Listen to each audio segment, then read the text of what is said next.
ubu ni muntu sokora iburiya. Ndakora neza nzagera ahagiye. Kugira ngo ube umuntu uhagaze mu buriya, Ndabonda zongera. utabasha gutegura ejo ahora ahangayitse uyu munsi. Gahunda niyo musingi w'ubukungu. Ikaze mu mwaka mushyashya n'ingamba nshyashya, ibikorwa bishyashya kugira ngo duhindure ubuzima. Nk'uko bisanzwe ni Habijit Mbuga TV, mu bisanzwe kandi murabizi uwo murimo ku isonga. Rero ntidutinda, reka turebere hamwe ikintu cya mbere mu bintu wakora byose kugira ngo iterambere ryawe neza uno mwaka. Irinde kwiganyira ngo ntabwo uzabigeraho, byaguca intege ukiheba, ibyo bigatuma iterambere ryawe ridindira rwose.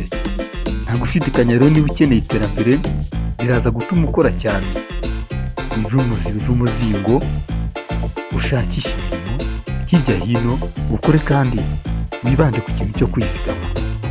Uyu mwaka wa 2026 utangiye, biradusaba gukorana ingamba nshyashya, buri wese akareba imbere agakora rwose afite intego. Ngira ngo murabizi neza ko imyaka yose baragiye gushiraho nta terambere, nta gihinduka.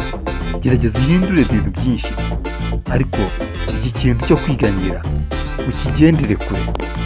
Iki cyatuma uzikama ukamara igihe kinini cyane mu bukene, inzozi zo kuba wakira zikakujya kure. Uko ni ukuri rwose, byumve ubishyire ku mutima kandi wumve ko iterambere ryawe ryazagorana mu gihe cyose waba utarafata umwanzuro ngo uhagarike ikintu cyo kwiganyira. Ubundi kwiganyira bisa naho ari uburwayi umuntu wese ufite ubwoba agira. Iterambere riravuna, nta muntu utaritinya, nta muntu utatinya gutera imbere, ariko iki kirinde wikwiganyira. Icya kabiri rero, yiyemeze kutananirwa. Ushyire ukuboko hejuru uko bukeye ko bwije, uko ukora ibikunaniza byirinde. Gerageza ukore uko ushoboye, gahunda zawe za buri munsi ujye ukora. Nunanirwa ufata akanya uruhuke, wongere ukore, wumve ko umwaka wose ari amezi 12, ni iminsi 365 cyangwa 336. Iyo minsi yose yigenera icyo ugomba gukora kandi ugikore udashidikanya ko kizakugira umumaro. Kora umeze nk'aho rwose ibyo ukora ubizi neza ko bishobora kuba ari umuyoboro uzatuma ugira icyo ugeraho. Imyanzuro yose wafata muri uyu mwaka, iki nacyo kiri mu kintu ukwiye gukora. Iyemeze kutananirwa. Ubukire buraharanirwa, ntabwo ushobora kuba umukire utarakibanza gukena. Igihe cyose gukena bituma utekereza, ndetse ubuzima buba waranyuzemo bwakubera impamba, bwakubera imbaraga zizatuma ukora cyane kugira ngo ibi ngibi ubashe kubigeraho. Nyamuneka sigaho witinya rwose, wimanika amaboko ngo nuko ubukene bukugeze kure, abaguseka, abakunaniza, abakugaya. Oya, shikama, wumve ko ari urugamba, kuko ubuzima buraharanirwa. Ese uramutse umanitse amaboko byagenda gute? Ni ukuvuga ko waba utakibasha gukomeza kubaho. Nyamara siko bimeze, ahubwo umunsi ku wundi tangira gutekereza neza, utondeke ingingo zawe, utureke impamvu zituma wumva utananirwa. Hari impamvu nyinshi zatuma utananirwa, umuryango n'ibindi. Iki rero gishyire ku mwanya.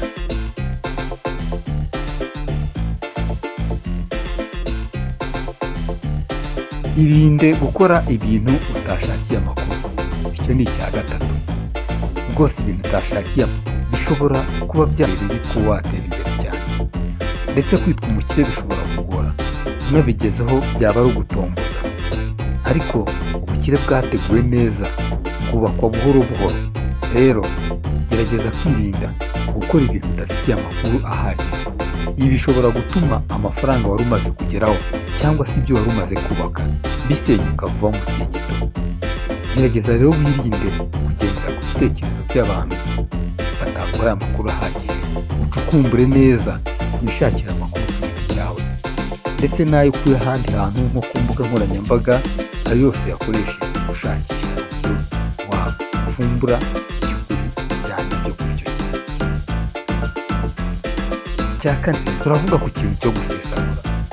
Abantu barya ubuzima bakinezereza bagakora ibyo bashatse byose. Hari n'ibindi ubuzima, amafaranga ashobora gutwarwa cyangwa se ubutunzi bwashobora gutwarwa kubw'ibyago by'uburwayi n'ibindi. Ariko rero nawe wikabya gusesagura ibintu bipfusha ubusa utanitaye ku gihe cyose wafashe guhangana nabyo. Ibyo ufite byose umaze kugeraho wabigezeho bikomeye, ni gute wifuza kubitakaza mu gihe gito? Oya si icyo nacyo kiri mu byo ukwiye kwirinda uyu mwaka. Icya gatanu ukwiye gukora rwose, gerageza wirinde gupfusha ubusa igihe ni amafaranga, ntawe ubishidikanyaho. Niba ushaka kubishidikanyaho wakwibaza uti nk'iyi video nyikoze ryari? Iyi video ndimo kuguhereza ikoze mu masaha asatira mu saa sita z'ijoro. Ibaza impamvu, ni kubera ko igihe ni amafaranga. Igihe kirahendaho kugira ngo ubashe kugira icyo kibyaza, bisaba kugira ngo nawe ubanze kugiha agaciro. Wikwirebaho cyane uvuga utese ubundi iki gihe cyo ko n'ubundi gishize cyose ntacyo cyamariye. Oya, nuko bikora. Hinduka wumve ko igihe ari ikintu udakwiye gupfusha ubusa.